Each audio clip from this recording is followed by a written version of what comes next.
ஸ்மூத்தான road, ரொம்ப கஷ்டப்பட்டு இறங்கியிருக்கோம். எல்லா பகுதியிலையும் போகும்போது யானையை பார்க்கணும்னு நினச்சி ஒரு ஆர்வப்படுவேன். ஆனால் இந்த பக்கம் நான் யானையை பார்க்கக்கூடாதுன்னு சொல்லி போட்டு ஒரு வேண்டுதலை வந்து நான் இறைவன்கிட்ட வைக்கிறேன். என்ன காரணம்னா,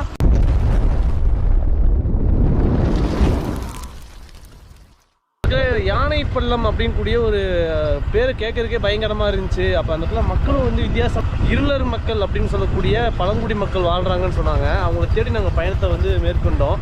அப்படி போகக்கூடிய வழி பார்த்தீங்கன்னா ரொம்ப பயங்கரமாக இருந்துச்சு. ஹீல்ஸ் பாருங்கள், இறங்க அது பாட்டுக்கு பயங்கரமாக இறங்கி போயிட்டு இருந்துச்சு. ஓகே மக்களே பாருங்கள், பயங்கரமான ஹீல் இறங்கிட்டு இருக்கு. ஊட்டி பெண்டும் கூட இந்த அளவுக்கு வந்து இறங்காது, அப்படி நெட்டு குத்தில் வந்து இறங்குது. இது வண்டி ஏறும்போது தான் தெரியும் எந்த அளவுக்கு வந்து கஷ்டப்பட்டு வண்டி ஏற போகுதுன்னு தெரியல. ஊட்டியில் வந்து அதாவது குன்னூர் பக்கத்தில் இப்படி ஒரு பகுதியா அப்படிங்கிற அளவுக்கு ஆச்சரியமாக இருக்குது. என்னன்னு கேட்டிங்கன்னா, பாருங்கள் அது இறக்கக்கூடிய